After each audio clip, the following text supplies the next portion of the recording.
evening, everyone. We'll hear from the Secretary General. Good afternoon. It's good to see you all. We have just concluded a meeting of the North Atlantic Council at the level of heads of state and government.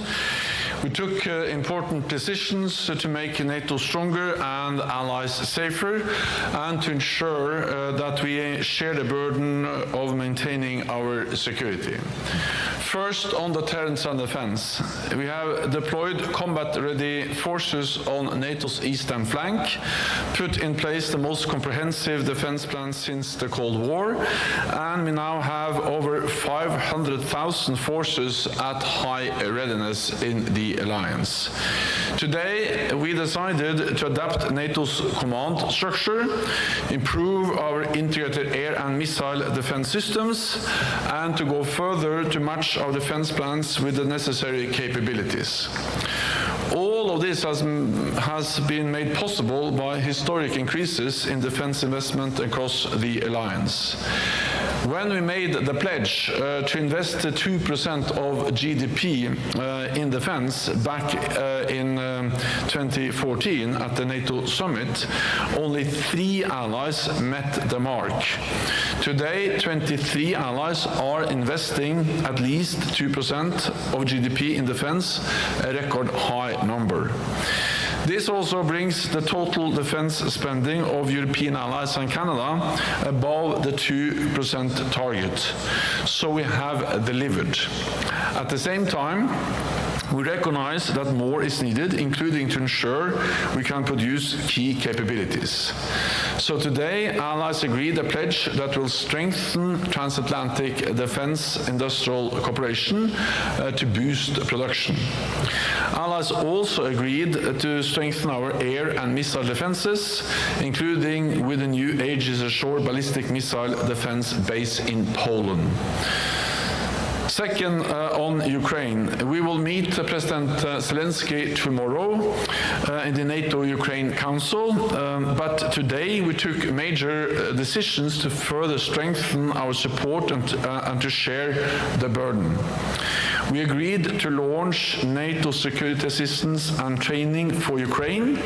We will take over the coordination and provision of most of the international security assistance to Ukraine, with a command led by a 3-star general and around 700 personnel working at a NATO headquarters in Germany, and at hubs in the eastern part of the alliance to provide the support to Ukraine. NATO will coordinate the training of Ukrainian forces at facilities in allied countries. We will support Ukraine by planning and coordinating donations, and will manage the transfer and repair of equipment. We will also provide support to the long-term development of Ukraine's armed forces. This will not make NATO party to the conflict, but it will help Ukraine to uphold its right to self-defense. We also agreed a financial pledge, helping Ukraine to build a force capable of defeating Russian aggression today and deterring it tomorrow. We have agreed that 40 billion euros is a minimum baseline within the next year, and to ensure sustainable funding for Ukraine to prevail. We also agreed to review this at our summit in 2025, not least to ensure it continues to meet Ukraine's needs. We are not doing this because we want to prolong a war. We are doing this because we want to end the war as soon as possible. The quickest way to end the war is to lose the war. But that would not bring peace. It will only bring occupation. So unless we want Ukraine to lose, unless we want to bow to Putin, we need to show commitment and resolve. The more credible and enduring our support, the quicker Moscow will realize it cannot wait us out, and the sooner the war can end. In our meeting, we also decided to take further steps to bring Ukraine even closer to NATO. As Ukraine continues its vital reforms, we will continue to support them on their irreversible path to NATO membership. The work we are doing together now will ensure that when the time is right, Ukraine can join without delay. It is not a question of if, but when. Finally, in this dangerous world, friends and partners are more important than ever. So today, we agreed to continue to strengthen our partnerships, especially in the Indo-Pacific. Security is global, not regional. Putin's war is fueled by those who do not share our values. Iran and North Korea provide direct military support, while China is propping up Russia's war economy. This is not just a temporary collision of convenience, it is a major strategic shift. And we must remain clear-eyed as to the threat it poses. As NATO allies agreed today in our summit declaration, China has become a decisive enabler of Russia's war against Ukraine. And China's support increases the threat Russia poses to Euro-Atlantic security. Allies have stated clearly that China cannot enable the largest conflict in Europe in recent history without this negatively impacting their interest and reputation. Tomorrow, NATO allies will meet with our 4 Indo-Pacific partners and the European Union, and we will continue to deepen our cooperation in addressing shared challenges. And with that, I'm ready to take your questions. Okay, we'll give the first question to Fats over there. Thanks a lot, Thomas Kutschka, Frankfurter Allgemeine Zeitung.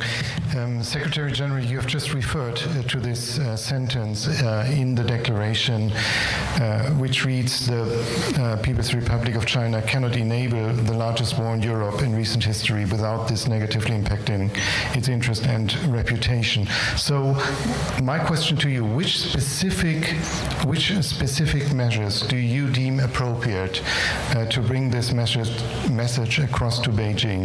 And in your view, would sector-specific sanctions be justified instead of what the EU is doing now, just putting restrictions on a small number of companies doing trade between the EU and Russia? Thank you. So first of all, I think it's important to recognize the importance of that 32 allies state this so clearly. That 32 allies states very clearly that China is a decisive enabler of Russia's illegal war against Ukraine.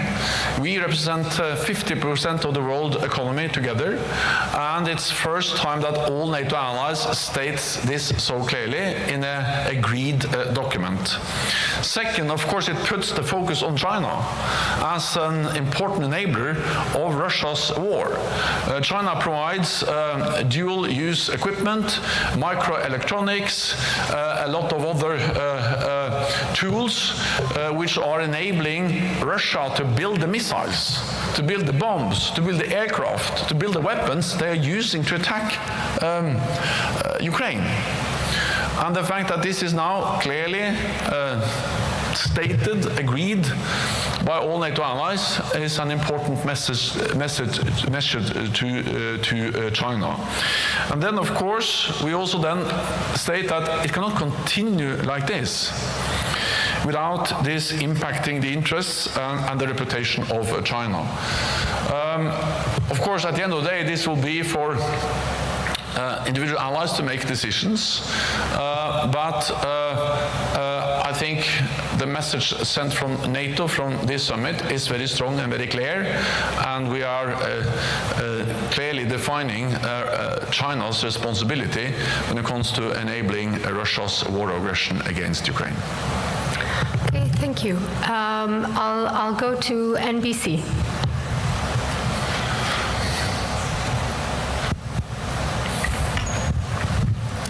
Thank you so much, Mr. Secretary General. In your communique, you talk about strengthening support for Ukraine, and it's demonstrably done here at this anniversary celebration.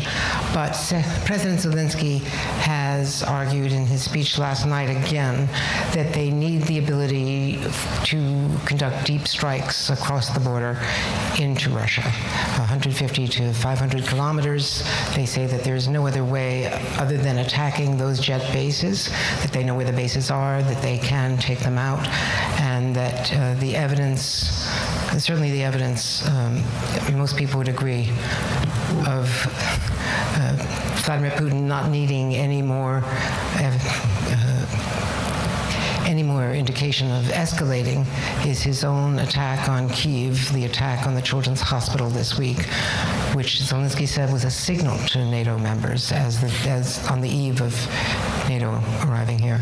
And I also wanted to ask you about, in light of the importance of Ukraine to NATO, what concerns do you and other members have? The members have about the possibility of electing someone to lead the United States who said as recently as last night that before he was president he didn't know what NATO was, and still is criticizing the Europeans for not doing enough when Europe is doing 2% and some are doing more. Thank you. Thank you so much. Yeah. Well, I can answer the last question first. I expect the United States to remain a staunch and, of course, important NATO ally just by the fact that the United States is by far the biggest ally. And I expect that for at least 3 reasons. One is that it is in the security interest of the United States to have a strong NATO. The United States becomes stronger and safer with NATO than without.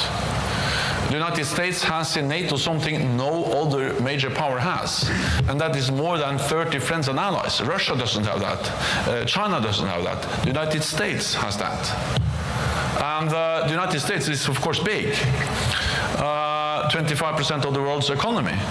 But if you add together all NATO allies, then we are 50% of the world economy. Twice as big, 50% of the world's military might. So especially in times where the United States is concerned about China, their military capabilities, their economic might, it is even more important to keep NATO with all its friends and allies. So that's the first reason. I strongly believe that countries acting according to their interests, and it is the US security interest to keep NATO. A strong NATO is good for Europe, but it's also very good for the United States. The only time we invoked Article 5 was after an attack on the United States. The second reason why I expect that the United States will remain a loyal ally is that there is broad bipartisan support to NATO. There have just been new opinion polls published, and they reiterate or showed once again that there is strong support across the United States for NATO. And I visited the Senate this morning, and I met with a lot of senators, but also yesterday I met with representatives in the House of Representatives, bipartisan. I met with Speaker Mike Johnson. I met with a broad group of senators this morning from both parties, and they all repeat the same. That NATO is important for the United States. So also in the Congress, in the Senate and the House of Representatives, there is strong bipartisan support for NATO. That's the second reason why I expect the United States to remain a loyal ally.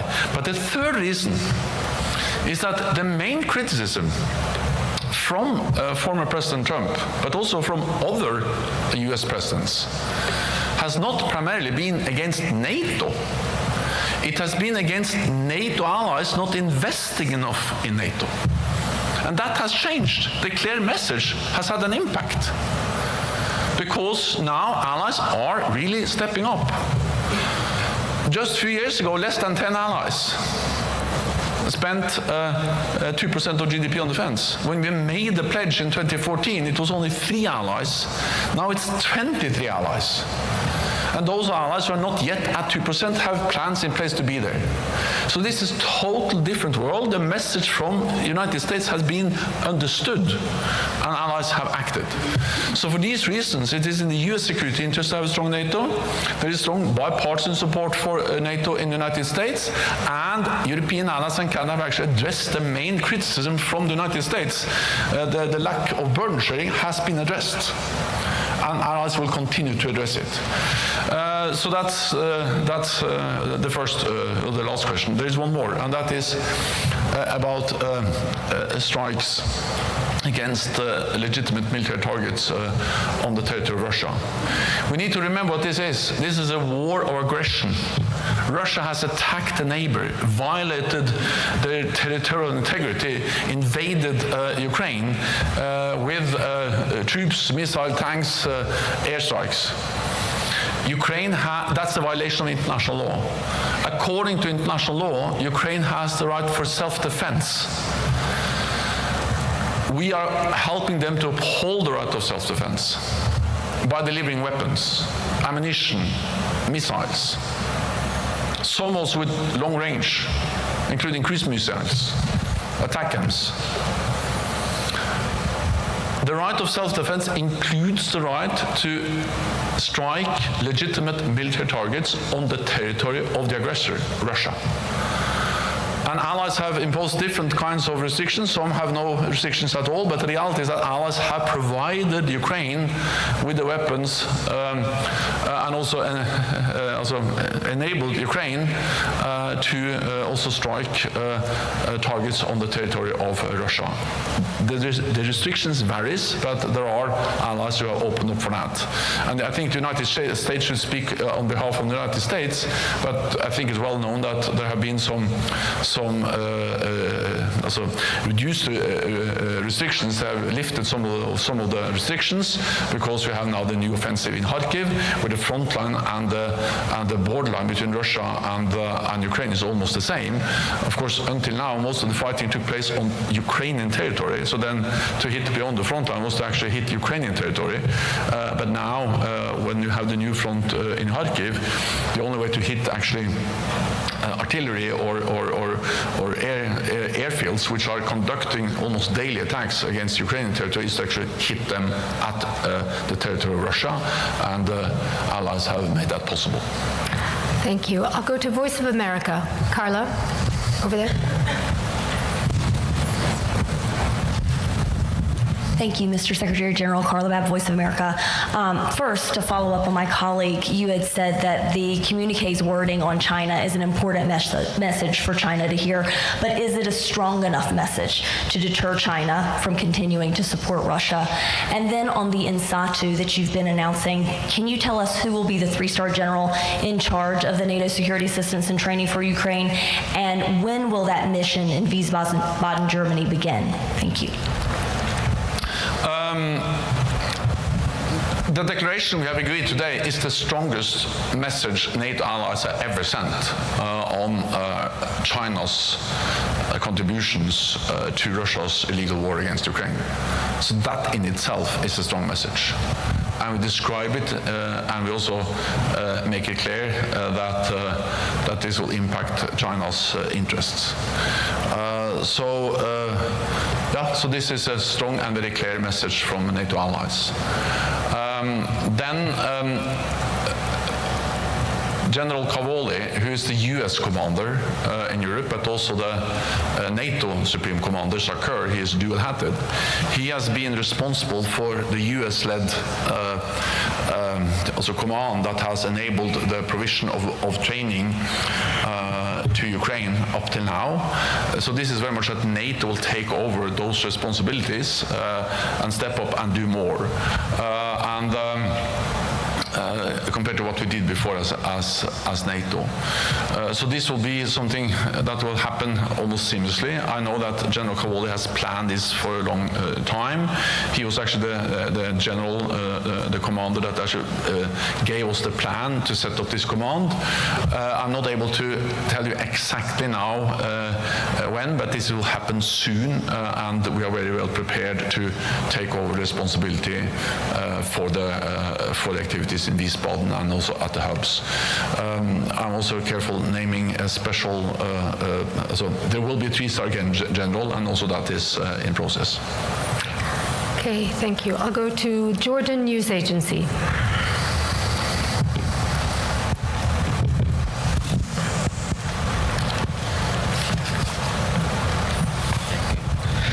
Mohammed Shaboul from Jordan News Agency. Mr. Secretary General, how will the opening a NATO office in Amman strengthen the NATO's partnership with the South and in Jordan in particular, and how will it help to face the growing challenges in the South, both the abilities of the partner in the South? Thank you.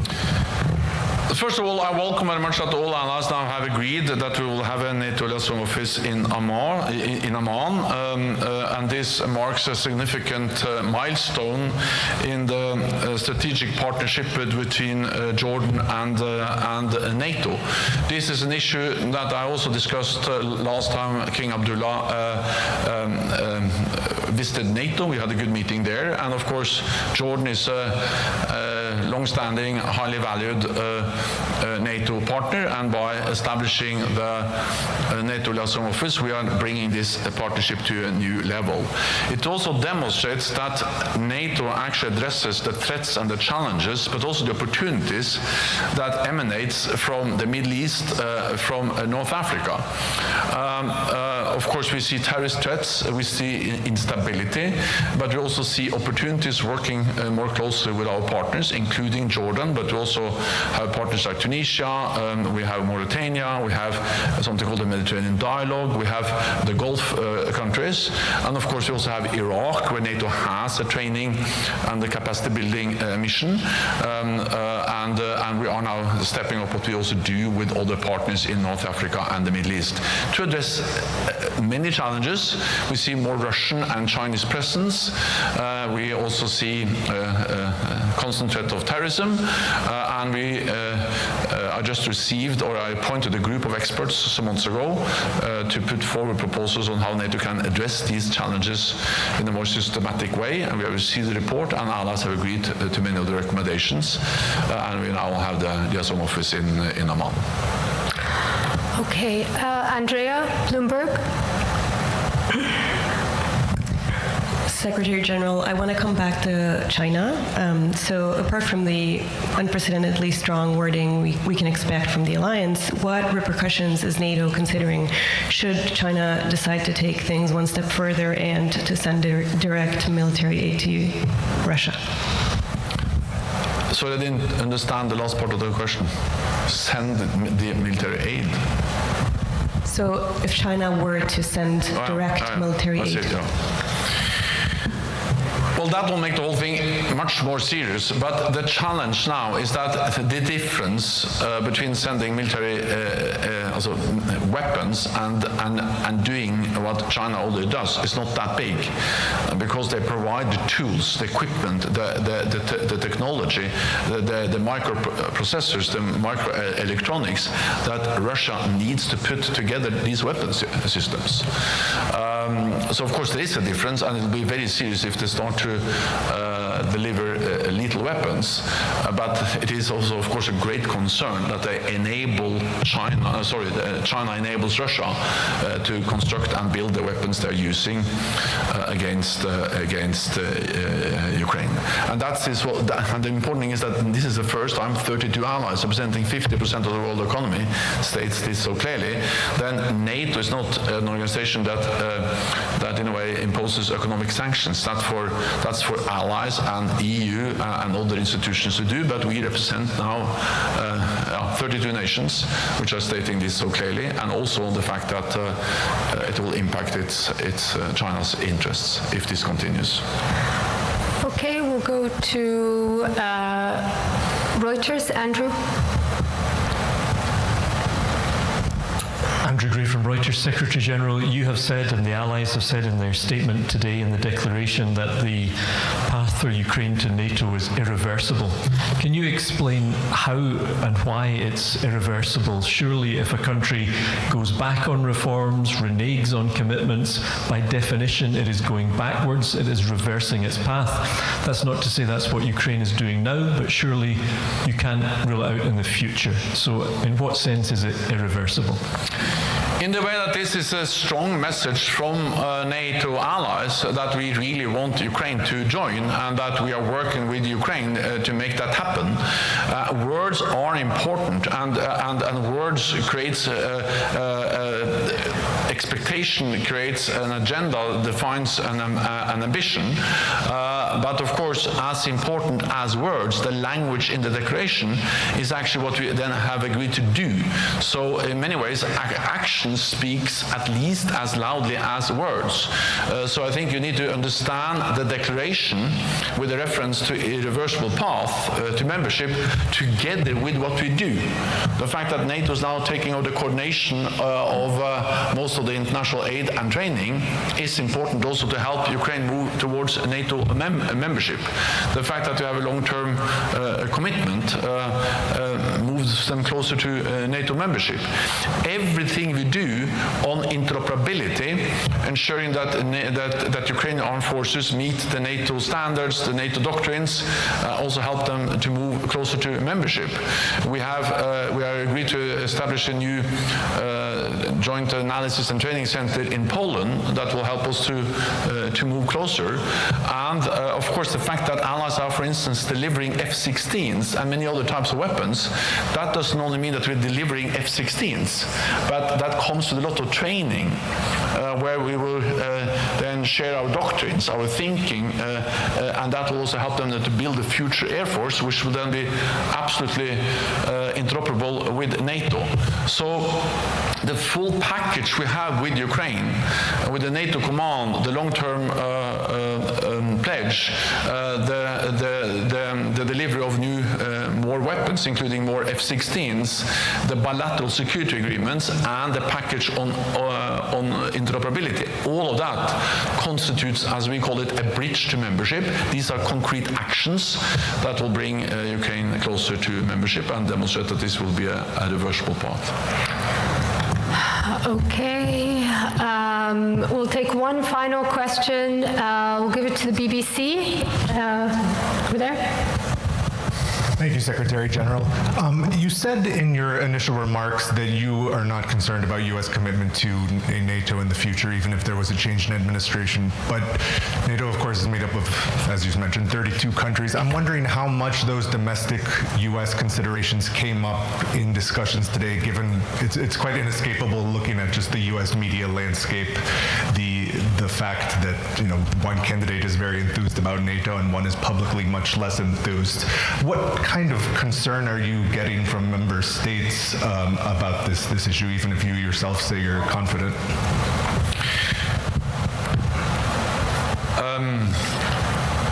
NATO is the most successful alliance in history because we have been able to stay out of domestic political debates.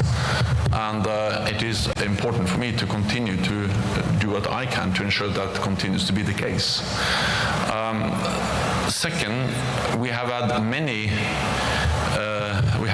examples of concerns about elections that will lead to reduced support for NATO. I just read an article about when you had a new government in Portugal in 1975, after years of dictatorship. There were a lot of concern across the alliance that this new government will not support NATO.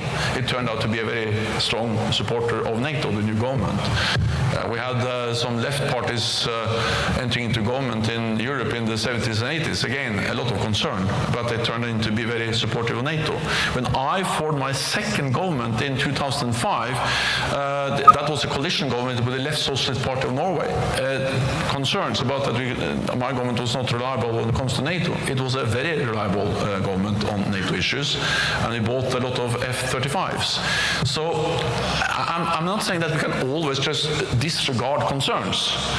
And if you can listen to the speech I gave yesterday, and that main message in that speech is that NATO is not a given in 49, it is not a given now, and it's not a given in the future, but I expect NATO to continue as the strongest and most successful alliance in history, because it is in the interest of us to stay together. And the more dangerous the world is, the more obvious it is that we need NATO. So the paradox is in a way that since we now live in a more dangerous world, I'm actually even more strong in my conviction that we can expect that this alliance will continue. It's a bit like a marriage. You have to in a way commit every day. But it has proven extremely reliable, this alliance, because it is really in the interest of all allies to stand together, and that also applies for the United States. Because the United States is stronger and safer with the NATO. And that's the reason why I expect the United States to remain a staunch NATO ally. And I'm afraid we have to conclude the press conference, but there will be other opportunities to engage with the Secretary General. Thank you very much, and we'll see you tomorrow. Thank you. Thank you so much.